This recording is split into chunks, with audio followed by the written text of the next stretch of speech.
In this video, I'm going to continue talking about Amber Kaiser, Timothy Jones's ex-wife, and about their relationship and why I think he killed his children. So where we left it last time, she had been calling him.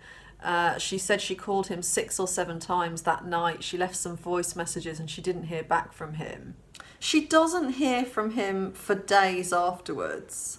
Normally they would speak at 7 o'clock every night. You know, she would ring his phone and speak to the children. But she doesn't find it strange that she's not able to speak to him. And here's where she explains why. Were you initially concerned about the fact that he wasn't returning calls? No, I was not. It was not uncommon for Tim and I to have arguments and him just not answer. It was not uncommon for Tim to just go disappear for a weekend and not answer his phone and just get back to me and say he was busy. It was not uncommon at all. Right. So Amber refers to this as an argument. She isn't surprised that he hasn't been in contact with her. That it's common for him to ignore her calls after an argument. And if we didn't know the context, then that might sound normal. But the context is that she's been concerned about her son who's crying. She's been concerned that her children are often crying when they're in his care. And that she has suggested the punishment is enough and he's got the point now. And she considers what happened to be an argument. In reality, she's suggested some very reasonable things and he has taken huge offence to that. She finds this very normal, that he would take huge offence to any degree of criticism and would just ignore her for days afterwards. The fact that he would ignore her after a disagreement like that shows us just how desperate he was to have full control and how he could not tolerate her having any degree of authority herself. You know, how she wasn't allowed to criticize him in any way, and he was making that clear to her. And so we can see that he's a narcissist, can't we? We can see this pattern emerging now, that, you know, he's somebody who he can't take any degree of criticism.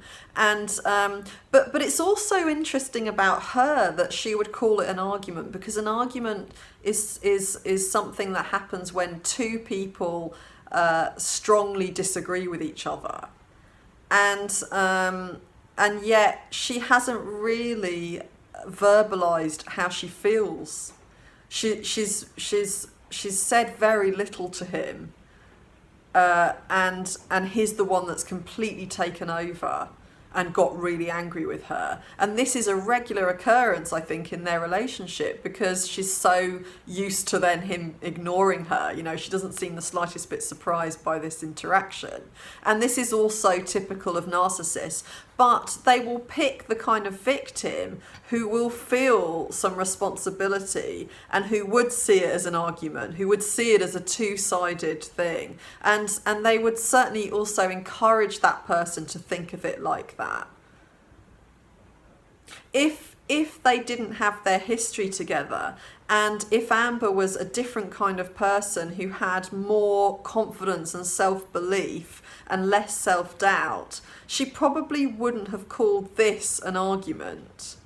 She would have called it that, you know, he just completely blew up at me when I made the smallest suggestion.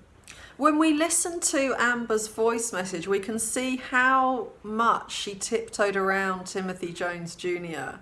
She says quite a few times that she doesn't want an argument, and she's not ringing to argue. Tim, I'm not calling to argue or anything. I just, like, the past 2 or 3 phone calls, you've been, like, really on the edge and angry, or, like, I don't know how to explain. I'm saying you're, like, coming off really frustrated or whatever, and I was just concerned about you, so please call. I'm not calling to argue or anything.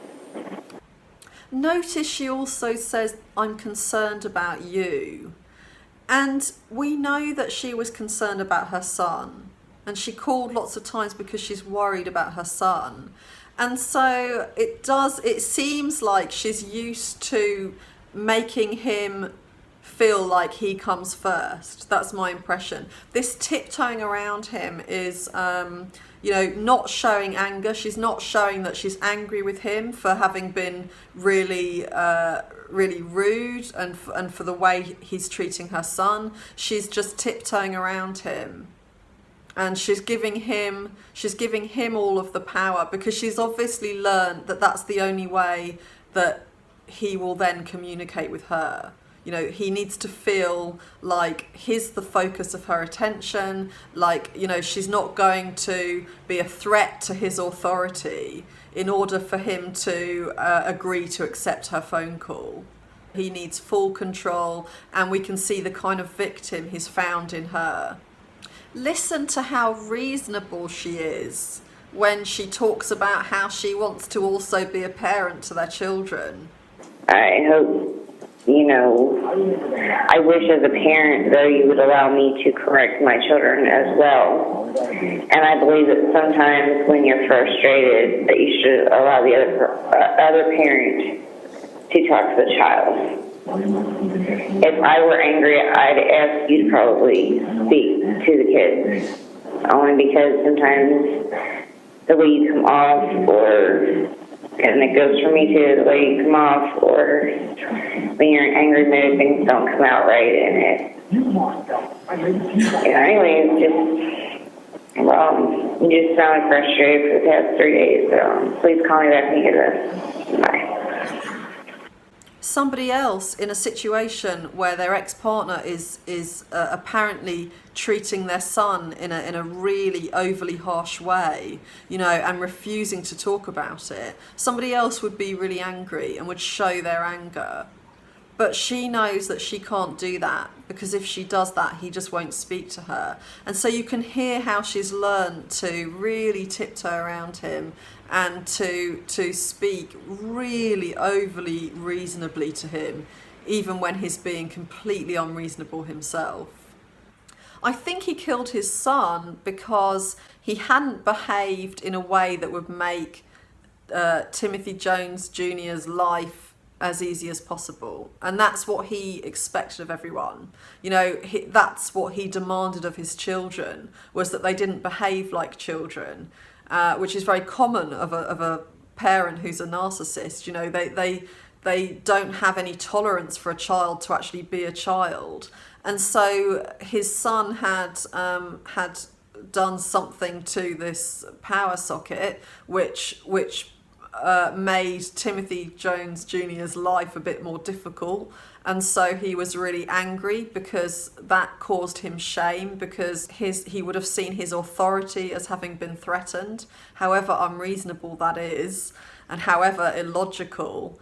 And I think that he was feeling angry about that, and he would have been feeling really ashamed because his son had cried to his mother, and his mother had, as Timothy saw it, taken his son's side, and he was jealous of his son, that he was getting her affection. She's living with another man, and he felt very angry towards her.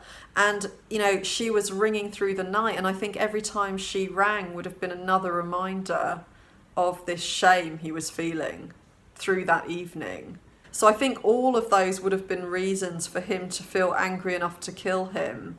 And I think the reason he killed the other children was because, again, he was feeling shame. He probably felt ashamed of the fact that he just killed his son. I mean, if his ex-wife was already telling him or suggesting to him that his parenting skills weren't great, imagine what she'd think now that he died, So I think that would have increased the amount of shame he felt after his son died, and that in turn would have increased his anger at feeling that shame.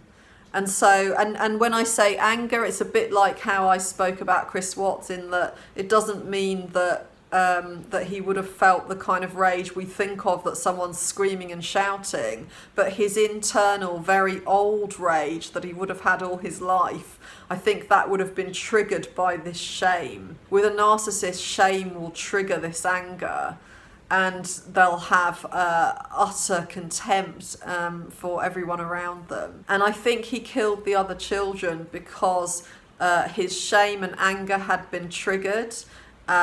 He was jealous of them all. And I think he was just seeing the future, that that his ex-wife would have really good reason to say now that he's a bad parent, obviously, if he'd just killed their son. And so he needed to do everything he could to never give her that power. He would have felt quite powerless that she was with another man, you know, and that he wanted her back and she didn't want to go back. So now that he'd killed the children, I think he would have felt that he had all the power. A narcissist needs to be the one who wins. You know, everything to them is a competition. And so in this scenario, he couldn't let his wife have the children because then he would have lost. So he'd rather they just die, because the most important thing to him was being in control at all times. If he killed the other children, she would just be devastated and he would be the one that had the power. She wouldn't be able to have the other children and he wouldn't lose. He would still win. You know, he would get the ultimate narcissistic supply from affecting her very deeply for the rest of her life. And sometimes we can see him as he listens to the voice message and as he listens to her talking in general. And the impression I get watching him, observing her, is that he seems to me to be enjoying the power that he had. He doesn't look moved by her at all. And he never does throughout the trial. Whenever you see him observing her, he doesn't look like he empathizes with her at all. At the end of her time on the stand, Amber breaks down about the death of her children. Watch how Timothy Jones Jr. responds to that. Mira, my sweet, sweet daughter, I know that your heart feels heavy and that you feel really sad sometimes. I want to reassure you, sweetheart, that you, along with your brothers and sister, mean everything to me. You kids are my world, and Mommy and Daddy were very blessed to have you. God. Oh, God. I'm sorry. I'm sorry.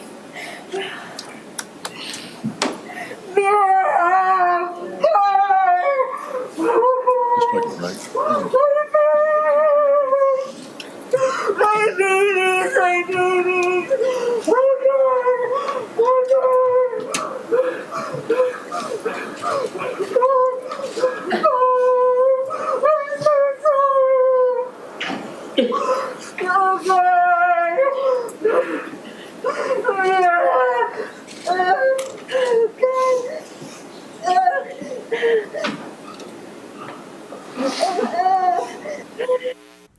When Timothy Jones Jr. was driving around with his dead children in the back of his car, he spoke to Amber and she talks about how he sounded. He sounded happy but out of it, different. Did he ever say exactly where he was calling or where he was at when you placed that call? He didn't. Did he give any explanation for where he had been and what had been going on? I had asked him and he said he had just been moving around a lot. Kind of sounded carefree. It sounded intoxicated, like he was on something. I think that Timothy Jones Jr. would have hated the responsibility of being a father, because narcissists hate responsibilities like that. You know, what they like is narcissistic supply. So they like praise, they like to be looked up to and adored. So if they're doing something that requires work, you know, then they need constant validation for it.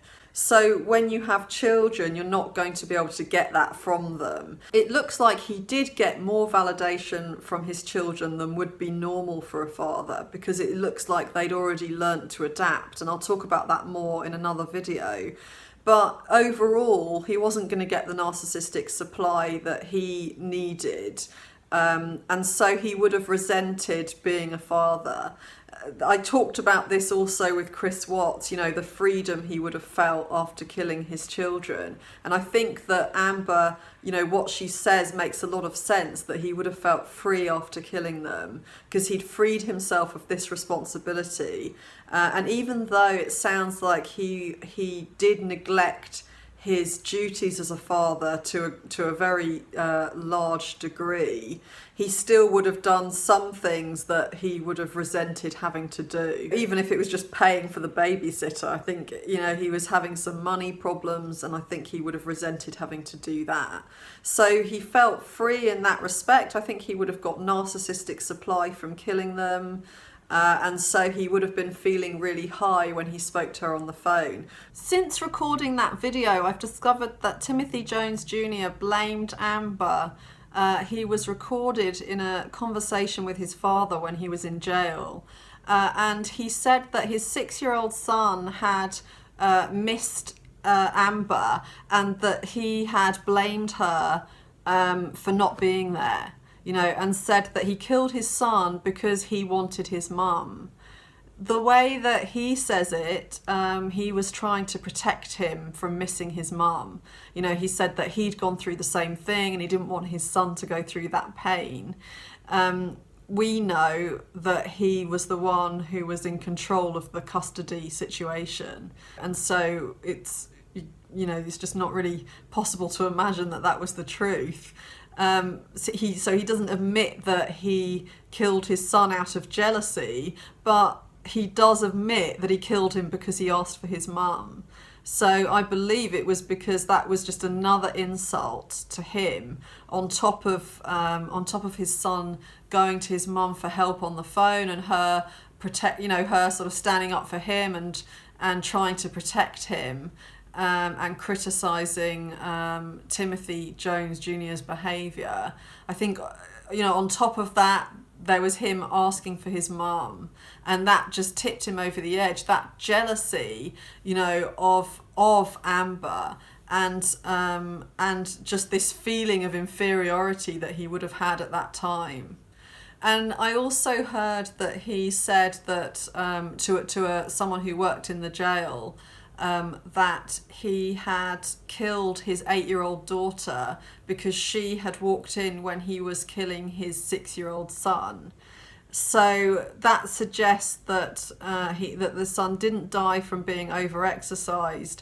That they did say when they looked at the autopsy results that he could have been strangled, and so that does seem now to be more likely. And also it explains how he killed his daughter to protect himself. I think his daughter, seeing what he'd done, would have also brought up more shame for him and caused him more anger. You know, she would have judged him for what he'd just done, and that judgment would have made him really angry. So I think it would partly have been for practical reasons, that she's seen what he's done now, you know, she could tell people, but I think it would have been more than that. I think it would have been the shame it would have brought up in him to have his 8-year-old daughter looking at him in a way that would have felt really judgmental to him. Any horror she'd had at what she'd seen, even if she didn't express it, him just knowing that it would be there would make him feel sufficiently ashamed to feel in a rage towards her. Everything revolves around him, and he is the most important one. You know, while he's talking to his father about what he did, he's not showing empathy towards his children. He's putting the emphasis on clearing his name and making sure he isn't to blame, and none of this is his responsibility. So the way he put it, I'm going to read it. He said, "I blame Amber on this one. It's not him," referring to his 6-year-old son. "It's her. She should know better. She caused the whole thing. It was her fault. If she would have been home, it wouldn't have happened." So, people ask me about Chris Watts. Does he feel remorse? And this is an example of why I've always said no. Obviously this is a different person, but it's the same thing. He can't take responsibility. So after he's killed his 5 children, when he's had some days to think about it, he's in jail, this would be the time he'd reflect. And from reflecting, he just explains exactly why this is someone else's fault. Remorse just doesn't happen for this kind of character. Because, as long as it's not your fault, why would you feel remorse? Why would you feel guilty if it's not your fault? And a narcissist won't feel like things are their fault. They rationalize it and feel very comfortable with thinking that everything that they do to harm someone else is someone else's fault.